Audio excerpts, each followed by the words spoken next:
So, Lamentation chapter 3 verse 22 to 23, ito ho ang sabi. Dahil ang pag-ibig at awa ng Panginoon ay walang katapusan, kaya hindi tayo tuluyang nalipol. Titingnan natin yan. Araw-araw ay pinapakita niya ang kanyang habag, dakila ang katapatan ng Panginoon. The title of this message, ito ang mensahe natin, The Unfailing Love and Mercy of God. Alam niyo yung salitang unfailing, napakarami hong ibig sabihin yan. Sabi dito ho, yung salitang unfailing ho, hindi nagkukulang, hindi nagbabago, hindi nagmimintis, hindi nagmamaliw, at maaasahan. Ang pag-ibig ng Diyos ay hindi nagmimintis, hindi nagkukulang.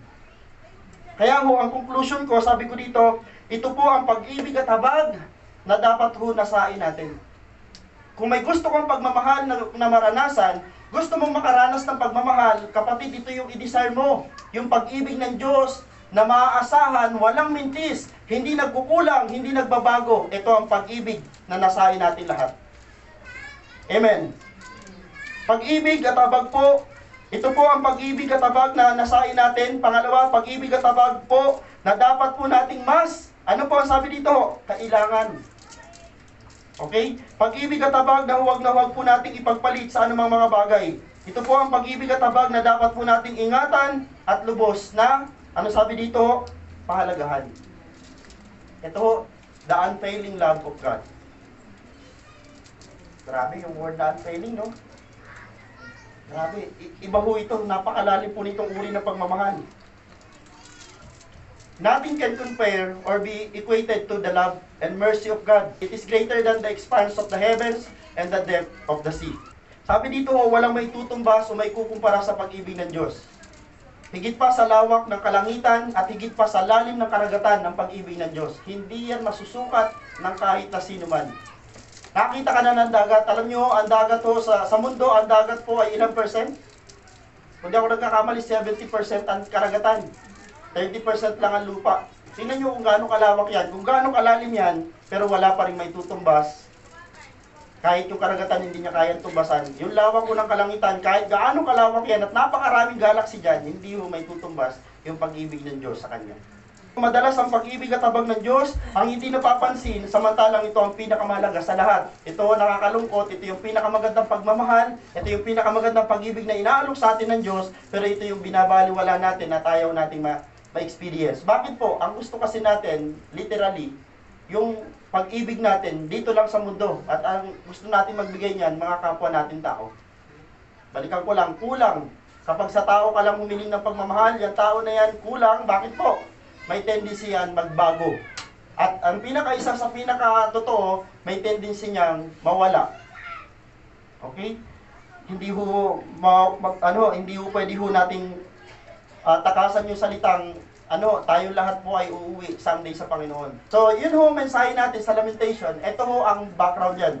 So, sinulat ni Jeremiah nung panahon ho na punong-puno siya ng kapigatian dahil ang isang napakagandang lungsod ng Israel, isipin nyo, pinasok sila ng Babylonia, sinakop sila ng Babylonia, at hindi lang siya basta sinakop, sinunog ng taga-Babylonia yung templo ni Yahweh. So habang sila ho ay sinasakop at sila ho ay kinuha ng bihag po sila dyan, kinuha silang bihag papunta ho ng Babylonia, at simula nung time na yon, nakita ni Jeremiah, iyak siya ng iyak at talagang punong-puno siya ng pagluha dahil sabi niya, Lord, yung ganda ng templo, yung greatness ng Israel, naglaho. Ano ho ang reason? Dahil sa kanila hong kawalan ng tiwala at katigasan ng ulo sa Diyos. Kaya ho, ang isa sa taguri ho kay Jeremiah, the weeping prophet, siya ho yung propeta na palaiyak. At grabe ho siya lumuha sa Panginoon. Ang luha po niya ay hindi ho para ho sa kanyang sarili, kundi para po sa mga tao, sa mga Israelita, na nakikita niya hong hindi nagbabago at wala hong pag-ibig sa Diyos. Grabe, isipin niyo, mahal na mahal ng Diyos ang Israel, at ang tawag nga ng Diyos sa mga Israelita, panganay niyang anak. Panganay ho ng Diyos ang Israelita. Ang tawag niya sa Israel, bayang pinili, bayang hinirang, at bayang mahal po. Grabe. Lagi niyong tatandaan, may consequences lahat po ng ating ginagawa. At ayaw ng Diyos yun maranasan natin. Ang consequences ay hindi bigay ng Diyos, kundi yung consequences ay bunga ng ating mga ginawa. Okay? At masakit sa Diyos yun. Dahil ang Diyos so, sabi ko sa inyo, kung may mga magulang tayo, mas higit na matindi ang pag-ibig ng Diyos. kaysa sa mga magulang. Okay? So, yun ho ang background natin. At ito ho ang mensahe na sasagutin natin. Why is the love and mercy of God unfailing? Bakit nga ho ba hindi naglalaho, hindi nagbabago, at hindi ho yan kumukupas yung pag-ibig ng Diyos? Kung gaano ka ng Diyos o paano ka ng Diyos minahal nung una, kapatid, yung pagmamahal ng Diyos sa'yo, everlasting na yan. Okay, ito ho ang unang reason. Why is the love and mercy of God unfailing? Because it is eternal. Alam niyo ba, sabi ng Bible, maglalaho ang pananampalataya, maglalaho ang pag-asa, pero mananatili ang pag-ibig. Bakit po? Ang pag-ibig ay eternal. Dahil yan ay nature ng Diyos. Okay? Okay, sabi ko sa verse 22, dahil ang pag-ibig at awa ng Panginoon ay walang katapusan. Kaya hindi tayo tuluyang nalipol. Okay, sabi dito sa English translation, the Lord's acts of mercy indeed do not end, for His compassion do not fail. Okay? Sabi dito ho, God's love is unfailing because it is rooted in His unchanging, eternal, and sovereign character rather than human performance. Ang pag-ibig ng Diyos ay hindi ho konektado saan? Sa atin hong kapasidad. Ano? Sabi dito ho, pero hindi ito nakabase o nakaangkla sa atin hong kalikasan. Hindi porke ho, hindi tayo tapat sa Panginoon. Hindi porke ho, kulang ang pag-ibig natin sa Kanya, ang ibibigay ng Diyos sa atin ay kulang-kulang din. Sorry sa word. Ang pag-ibig ng Diyos ay hindi nakabase sa ating performance, kundi nakabase ito sa talagang Kanyang karakter. Ang nature ng Diyos po ay pag-ibig. Pero itong pag-ibig po ng Diyos na ito ang madalas maabuso nating mga tao. Akala kasi natin dahil si Lord ay pag-ibig, okay lang ang lahat. Hindi po. Ang sagot po ay hindi po. Hindi ho porque ang Diyos ay mapagmahal, ang Diyos ay pag-ibig, okay lang sa Panginoon ang mga sala natin ng mga pasya. Hindi po yan okay. Sa maniwala kayo't hindi po yan okay. Dahil kahit mahal niya po tayo, the moment po na mali na ang ating ginagawa, lagi pong may consequences. Nabanggit ko kanina, ang consequences ay hindi yan galing sa Diyos. Ang consequences ay bunga ng ating mga maling pasya. Okay? Kaya hindi pwede natin siyang sisihin at sabihin, Panginoon, pinarusahan niyo ako. Mali. Dahil tayo ang gumawa. Meaning, pag ginawa natin, at tayo ho'y biglang naparusahan, dapat ang balik natin, ano ba ang ginawa ko? Hindi yung ginawa niya, tama? Wala naman siyang ginawa. Ang unang ginawa sa atin ng Panginoon, minahal niya tayo para magkaroon tayo ng foundation. Yung pagmamahal na binigay sa atin ng Diyos ay para magkaroon tayo ng matibay na pundasyon. Ano po yung pundasyon na yun? Relationship. So balikan ko lang, ayaw makita ng Diyos na mag-suffer ang mga anak niya dahil sa consequences na ginagawa natin o mali natin ginawa. Kaya ho, hanggat maaga, nagpapatiuna ang Diyos magbigay ng babala. Anak, ito yung gawin mo, yun ang una niyang gagawin. Pero yung anak, hindi naman niya robot, pwede siyang gumawa ng iba. Pero sabi ng Panginoon, anak, dyan sa ginawa mong iba na yan, may consequence dyan. Pag naranasan ng anak, yes, magsasuffer yung anak, sino una iiyak? Yung Diyos. At ang hirap sa Diyos, di ba? Ayaw niya makita yung anak niya na nasasaktan, ayaw makita ng Diyos na nakita na ang anak niya ho ay napapamali, pero ho, wala siyang magawa kasi meron tayong free will. Pero the moment po na-enlight ang ating mga isip, Lord, tulungan mo ako, Panginoon. Alam niyo, marami mga tao sa kasalukuyan, mahilig tayo gumawa ng mga bagay na gusto natin, pero tandaan po natin, lahat ng bagay na gagawin natin, may consequence po yan. It's either maganda or pangit.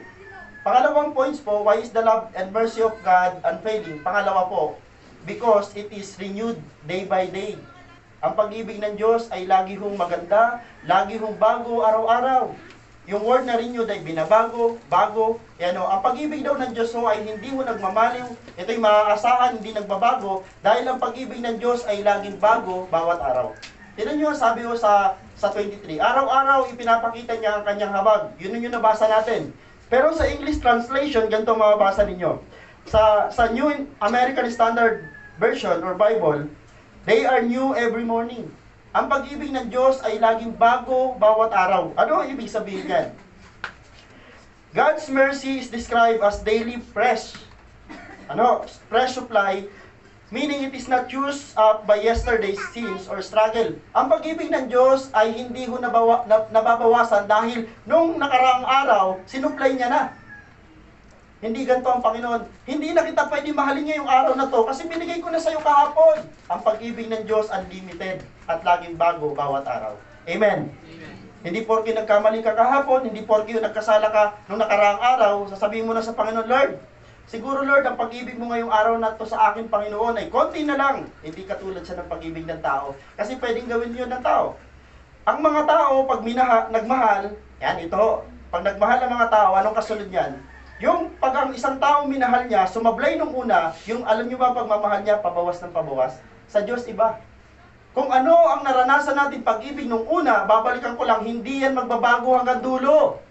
Pero tayo po lang ang nagbabago. Ang pag-ibig daw ng Diyos ay laging sariwa bawat araw. Paano mo i-explain sa sarili mo yung salitang laging sariwa bawat araw? Meaning, lagi kang pinaghahandaan ng Panginoon, pagising sa iyo sa umaga, pagbigay niya sa iyo ng hininga at lakas. Ang kasunod noon, anak, ito yung bagong pagmamahal ko sa iyo. Kaya lang hindi natin ma-appreciate. Bakit po? Iba nga kasi ho ang gusto natin pagmamahal. Alam niyo ho, kung kaya lang natin ho ito i-dig deeper, kaya lang natin ito palalimin sa ating puso. Wala dito magsasabing, Pastor, wala nagmamahal sa akin. Kanina pagising mo, minahal ka na Diyos. Tama po ba? Araw-araw, pinapakita niya ang kanyang habag. Okay? Laging bago ang pag-ibig ng Diyos, araw-araw. Hindi si Lord nagbibigay ng tira-tira. Eto na ho, kanina, nagre-reflect ako habang kumakanta, sumasamba tayo, nagbibigay tayo ng papuri sa Panginoon. Alam niyo ho, sabihin ko sa inyo ho, ang gusto ng Diyos maranasan araw-araw sa atin, ay kung paano din niya pinaparana sa atin yung the best. Binibigay ni Lord sa atin araw-araw yung the best. Ang tanong ko sa inyo ho, ano ang binigay niyo kay Lord ngayon? Pastor, ito lang ang free time ko. Tira-tira yun. Totoo ba? Mag-agree po ba kayo kay Pastor? Tira-tira po, pag free time lang ang binigay mo kay Lord. Pastor, kaya ako nakakapag-church kasi may tira pa akong oras. Tira-tira. Alam nyo, pag bibigay ka ng, sisimba ka lang din naman, itodo mo na. Huwag natin ho ibigay sa Diyos ang tira-tira kasi ang binibigay sa atin ng Diyos, the best. The best. Alam nyo ba, walang binibigay si Lord na tira-tira, laging the best. Amen po. Amen. Pag nagtrabaho ka, bibigay sa iyo ng Panginoon, pinaka-the best na lakas, pinaka-the best na karunungan, kaya ng Diyos gawin yon dahil ang Diyos nagbibigay lagi ng the best. Kung wala kang audience, may mga time parang naggawa ka ng napakagandami na sa simbahan, naggawa ka ng mga bagay na napakadami na mabubuting ginawa mo, walang pumalakpak, walang nakapansin. Kapatid, may una kang audience. Siya ang pinaka-the best na audience dahil ang palakpak niya, hindi mo man naririnig, pero andun sa langit. Isipin mo hanggang langit, pinagmamalaki ka ng Diyos.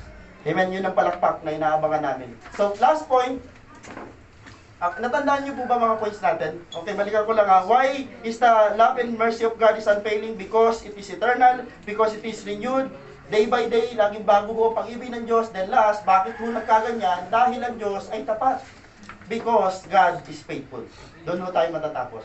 Ang pag-ibig ng Diyos ay hindi nagbabago, hindi nagkukulang, maaasahan dahil ang Diyos ay tapat. Sabi ho sa verse 23b, dakila ang katapatan ng Panginoon. Diyan tayo ho natapos sa ating points. God is faithful to His covenant and His mercies never cease, even when individuals are faithless. Okay, balikan ko lang, kung faithless tayo, wala tayong pag-ibig sa Diyos, wala tayong pananampalataya sa Diyos, hindi kailanman ito naapektuhan yung karakter at nature ng Diyos. Hindi nabago ang katangian at ang karakter ng Diyos na pag-ibig dahil wala tayong pag-ibig. Walang ganun. Hindi siya naapektuhan nating mga tao dahil bakit po? Wala pa ang tao may Diyos na. Wala pa ho siyang mamahalin, siya na ho yung pagmamahal. Alam niyo bang create ng Diyos ang lahat ng bagay na may pag-ibig? Pero tayo ho, sorry ha, lagi ko pinabanggit tayo, sinasama ko ang sarili ko. Paano nyo ina-appreciate yung mga halaman? Pastor, sinisipa-sipa ko lang. Alam mo bang create yan ni Lord na may pagmamahal? Pastor, kahit yung damo, kahit po yan. Lahat po ng ginawa ng Diyos, galing po yan sa kaibuturan ng kanyang puso. Hindi niya lang yung binanggit. Yan ho ay may kasamang pagmamahal. Amen. May sangkap na pagmamahal. Sa katotohanan, nilikha ng Diyos ang lahat ng bagay na mayroon ng ugnayan sa isa't isa. Tayo lang ho ay hindi nakakita. Bakit po? Balikan ko lang, hindi tayo marunong magmahal. Pero the moment na nakita natin at na-experience natin ang pagmamahal sa atin ng Diyos, matututo na tayong magmahal. Okay? Because God is faithful, hindi kailanman maglalaho ang pag-ibig ng Diyos at magbabago dahil ang Diyos na nagsabing mahal ka niya ay tapat. Hindi na yun magbabago. Pastor, kahit ba ako nagbago, yun lang ang problema. Dahil pag nagbago ang pagmamahal mo sa Diyos, hindi magbabago ang kanyang pagmamahal sa iyo, pero ang demonyo laging sasabihin sa iyo, hindi kanya mahal. Hindi ka na niya mahal. Hindi kailanman magbabago ang turing sa atin ng Diyos. Naalala niyo yung alibugang anak? Yung alibugang anak, isa sa pinakapangit na asal ng tao ay yung alibugang anak. Buhay pa yung, di ba? Kinuha yung mana, umalis. Alam niyo bang hindi nagbago ang pagmamahal ng ama? Dahil yung ama, larawan siya ng Diyos. Kahit amoy baboy siya, kasi ho, nag-alaga siya ng baboyan, at yung amoy ng baboy nasa kanya na rin, alam niyo, hindi ho masarap at hindi mabango ang amoy ng baboy. Pero nakita niyo ba, walang nagbago sa pag-ibig ng ama.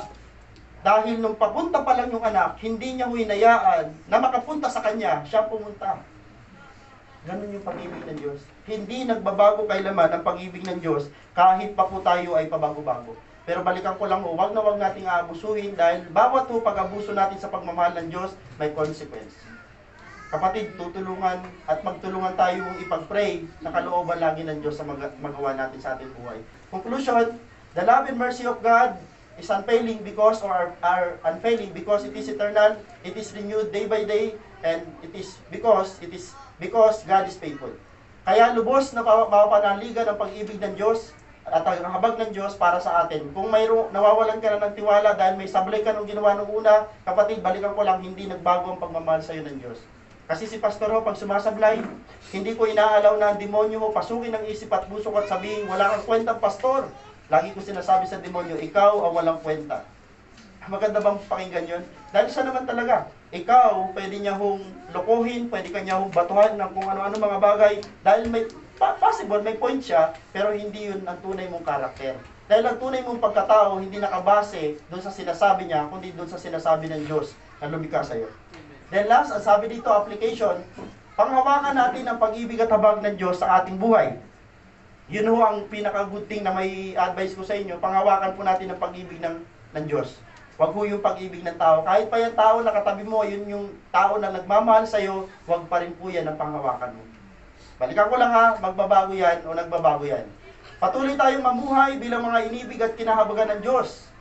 Gawin natin ito upang manatili tayong masunurin at mapagmahal sa ating Diyos na unang nagmahal at nahabag sa atin nung panahong tayo'y nasa kadiliman pa. Tandaan nyo ho, nung minahal tayo ng Diyos, nung hindi pa tayo karapat-dapat mahalin. Sino ho dito nandito na before siya na-encounter ng Panginoon, tandaan nyo po, hindi tayo humanap sa Diyos dahil hindi natin siya kilala. Tayo ang hinanap ng Diyos at natagpuan tayo ng Diyos. Lahat tayo na nandito, natagpuan niya tayong nasa putikan, nasa kadiliman, at nasa kasalanan.